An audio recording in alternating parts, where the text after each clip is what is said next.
told y'all he was gonna beat this case. He spanked out, smoked it. Rematch still on.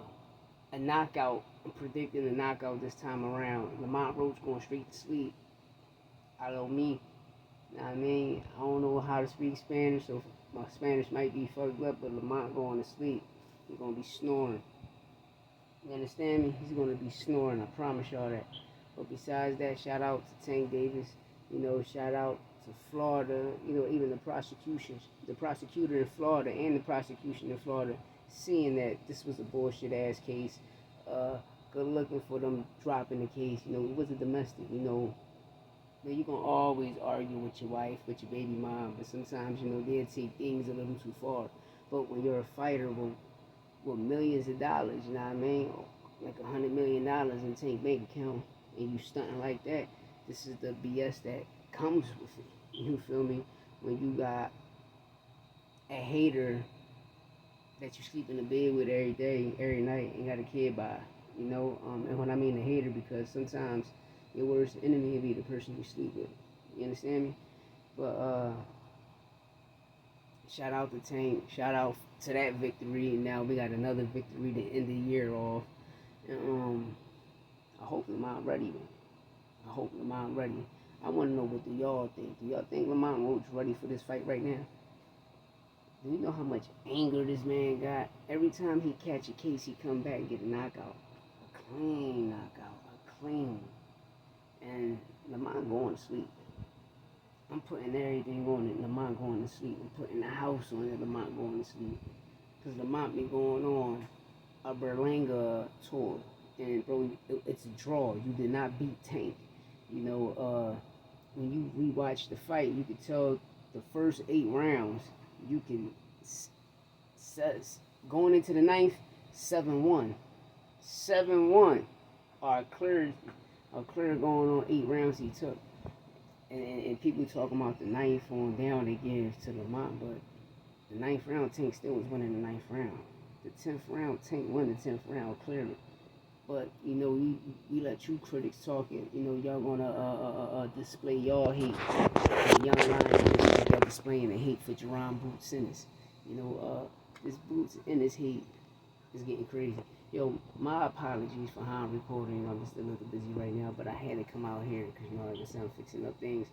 But the Boots Ennis hate is crazy too, and the reason I say that, because he's fighting a ranked fighter. He's ranked.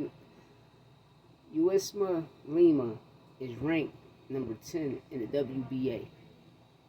He's a true natural 154 pounder. You understand me? Super welterweight. He's a IBO champion.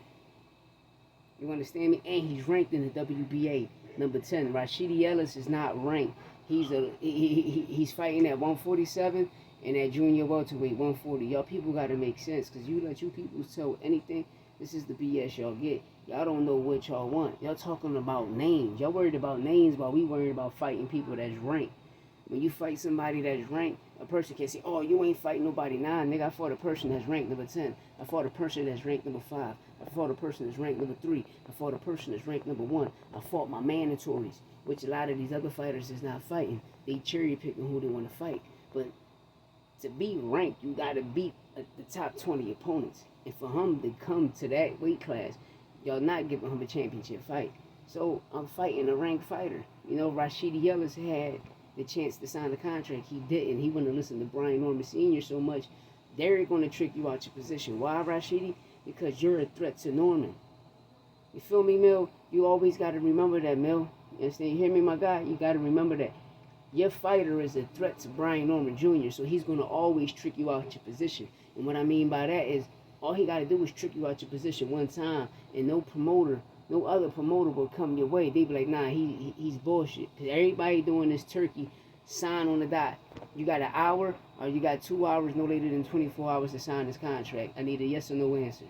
And we on to the next. And that's what a lot of these promoters are doing right now. And the reason I'm saying that, because when you look at these promoters, they're all from across seas. They come to America, they treating our American fighters like trash. Like, yo, y'all got an hour to give us an answer. Or y'all got 24 hours as a yes or no. You feel me? There's really no negotiation. You dig me? But you can't blame the fighter that's signed to these people. You got to blame the promotional company. You can't blame the fighter because he's an American too. You know what I mean? They can rob him too. We watched it. We watched it with Batista. We watched it with Tevin Farmer. We watched it with Ray Ford Savage with the Nick Ball situation. We watched it clearly. You dig? So, besides that, let me know what y'all think in the comments about all this and about all this hate. Shout out to Tank beating his case and all of this Boots hate. Boots, you got a great fight coming up in October. You fighting a ranked fighter who's ranked number 10. He's a southpaw. He's kind of sharp. He got power. Besides that, let me know what y'all think in the comments. I'm out. Dollar.